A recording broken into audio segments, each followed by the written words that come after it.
There is a garden plot that has not grown anything useful in 3 years. The soil is pale, almost gray, compacted so hard that a finger pressed into it leaves almost no mark. Nothing planted there survives past the seedling stage. Experienced gardeners have looked at it and shaken their heads. A soil test came back with numbers so poor that the person who ran it suggested starting over completely with imported topsoil. Hundreds of dollars, weeks of labor, total replacement. And then someone walked over with a glass jar full of something that looked like coarse white powder, worked it into the top few inches of that dead soil, and left. 6 weeks later, that same plot had earthworms in it. Earthworms that had not been there in years. The soil had changed color, darkened slightly, become easier to press into, and by the end of the season it was growing tomatoes so productive that the neighbors could not explain what they were seeing. The powder in that jar cost nothing. It came from the kitchen.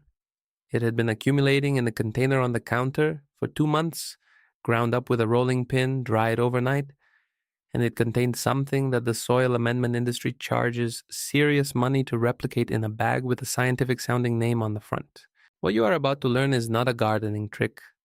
It is a window into a relationship between organic waste and living soil that pre-industrial cultures understood intuitively and that modern agriculture buried under decades of manufactured dependency. Once you see it clearly, you will not be able to unsee it. Eggshells. That is what was in the jar. Ground eggshells. The thing you crack open every morning, rinse off without thinking, and drop into the trash without a second glance. And the reason they transformed that dead soil into something alive and productive is not magic. It is chemistry, biology, and physics working together in a way that most people have never been told about, because once again, the most effective solution turns out to be the least profitable one. Here is what makes this remarkable. Eggshells are composed of approximately 94% calcium carbonate. That is the same core compound found in agricultural lime, which is one of the most widely used and most commercially successful soil amendment products in the world. Farmers and gardeners spend enormous amounts of money every year purchasing lime to correct soil pH, to introduce calcium into depleted ground, and to improve the structural conditions that allow beneficial microorganisms to thrive. And every morning, in hundreds of millions of kitchens across the world, people are throwing the functional equivalent of that product directly into the trash. The eggshell sitting in your bin right now is not waste. It is a soil amendment that has already been processed, packaged, and delivered to you at zero additional cost, bundled into something you were going to buy for breakfast anyway. This method is not obscure or unproven. Organic farms in South Korea have formalized eggshell application into their soil management protocols. Community gardens across the Netherlands and Scandinavia use collected eggshells as a primary calcium source in their composting systems.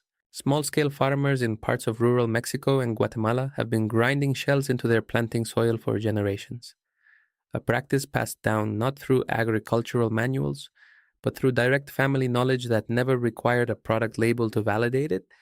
The knowledge exists, it has always existed, it just does not have a marketing department, and that is the question worth asking directly. Why is this not common knowledge? Why is the first thing every gardening article recommends when someone describes depleted, acidic, or structurally dead soil, a bag of lime, or a commercial calcium supplement?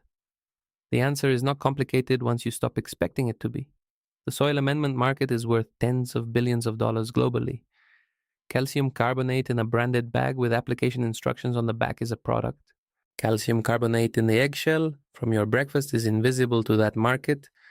There is no mechanism for an industry to profit from something you already own and would otherwise discard, so the conversation never gets steered toward it. The recommendation is always toward the shelf, always toward the purchase, not because the purchase is more effective, but because effectiveness was never the only variable being optimized. You have experienced the downstream result of this your whole life. Every time a soil problem was framed as something requiring a product to fix, every time a dead garden bed was treated as a deficiency that money could solve. The soil under your feet is a living ecosystem that has been managing itself for hundreds of millions of years, and it has specific, well-understood needs that can be met in multiple ways. The industry wants you to believe those needs can only be met through their channel. The eggshell on your counter is the simplest possible proof that they are wrong. Now let's get into the actual science, because understanding the mechanism is what makes this knowledge stick and what allows you to use it strategically rather than just blindly following a step. Soil pH is the single most important variable in whether a garden thrives or fails. Most food crops need a pH range between 6 and 7 to access the nutrients already present in the soil. Slightly acidic to neutral. When soil becomes too acidic, which happens naturally over time through rainfall, organic decomposition, and the use of high nitrogen fertilizers, it crosses below that range and something critical happens. The nutrients do not disappear. They are still physically present in the soil, but they become chemically locked, bound into compounds that plant roots cannot access. You can add all the nitrogen, phosphorus, and potassium you want to acidic soil and see almost no result, because the chemistry of the environment prevents the plant from using any of it. This is why gardens go dead, not usually from a lack of nutrients in the ground, but from a pH level that makes those nutrients biologically invisible to the plant. Calcium carbonate is alkaline. When it breaks down in soil, it neutralizes acidity by reacting with the hydrogen ions that are making the environment too hostile for plant uptake. It raises the pH back into the usable range. And when it does that, something that looks like magic happens. The nutrients that were already in the soil, the ones no product had been able to unlock, suddenly become available. Plants start feeding on a pantry that was there all along but had been chemically locked shut. The soil does not become more nutritious because you added eggshells. It becomes more accessible. That is a subtle distinction, but it is the one that explains the dramatic results people see. Calcium also has direct benefits beyond pH. It is an essential macronutrient in its own right, involved in cell wall construction in plants. Calcium-deficient plants show a characteristic symptom called blossom end rot, the dark sunken collapse of the bottom of tomatoes, peppers, and squash that ruins fruit and baffles gardeners who have been feeding their plants everything else. Eggshells address that deficiency at the source, and the physical structure of ground eggshell particles improves soil aeration and drainage in compacted ground, creating microscopic channels that water and air can move through, which is exactly the physical environment that earthworms and beneficial bacteria need to colonize an area and begin the biological work of soil restoration. Here is exactly how to use this, and simplicity is the point. Start saving eggshells immediately. Rinse them lightly after cracking, which removes the residual egg white that would otherwise rot and smell, and let them dry on a tray or windowsill for a day. Once dry, they can be stored in any container until you have a usable quantity. You do not need a precise amount to begin. Even a small batch applied consistently does cumulative work. The most effective preparation is grinding. Whole or roughly crushed shells break down very slowly in soil, over months or even years, and most of their benefit arrives too late to help the current growing season. Ground shells, reduced to a fine or medium powder using a blender, a food processor, a mortar and pestle, or even a rolling pin applied to shells in a sealed bag, break down within weeks and begin altering soil chemistry almost immediately. The finer the grind, the faster the effect. For established garden beds, work a generous layer of the ground powder into the top 2 to 3 inches of soil. Not sprinkled on the surface and left, actually incorporated, mixed into the physical structure of the soil where roots will be growing and where the chemistry matters. Do this at the beginning of the season and again at the midpoint. The change in soil texture and eventually in plant behavior will be measurable. For new plantings, add a tablespoon of ground shell to the bottom of each planting hole before setting in the seedling. This creates a localized pocket of calcium and adjusted pH directly in the zone where the roots will first establish themselves. It is a targeted delivery system that costs nothing and takes 15 additional seconds per plant. For seed starting, where young seedlings are most vulnerable to damping off fungus and pH-related stress, dust a light layer of finely ground shells across the surface of the starting mix and work it in lightly before sowing. This gives the seedlings a stable chemical environment from the very first root emergence. Here is what most people get wrong when they try this, because the mistakes are consistent and predictable and they cause people to abandon a method that would have worked if applied correctly.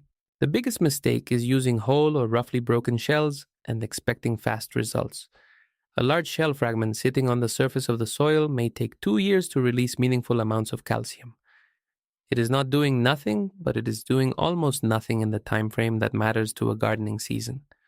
Grinding is not optional if you want visible results. It is the step that determines whether this works in weeks or in years. The second mistake is single application thinking. People apply shells once, see some improvement, and stop. Soil chemistry is a dynamic system that continuously shifts with rainfall, organic decomposition, plant uptake, and seasonal cycles.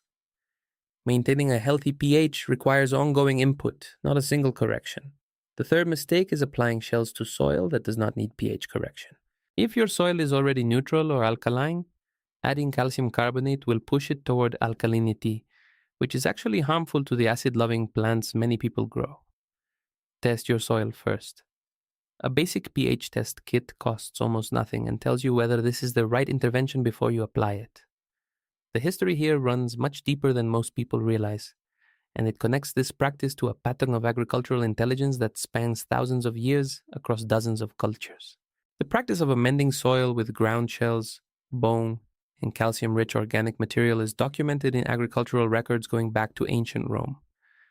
Roman agricultural writers, including Columella and Pliny the Elder, described the application of crushed shells and marl, a calcium-rich clay, to depleted farmland. They did not understand the chemistry of pH in the way we now do, but they observed the results with enough consistency to codify the practice and pass it forward. Medieval European farmers continued the practice of marling, spreading calcium-rich earth onto fields for centuries. The indigenous peoples of the Pacific Northwest used shell middens, the accumulated shells of shellfish harvested over generations, to create the famously productive garden beds documented by early European arrivals. The soil in those sites remains measurably different from surrounding land to this day. Higher calcium content, higher pH, richer biological activity. The shells did not decompose away into irrelevance, they became part of the soil's permanent identity. This is the thread that runs through all of it.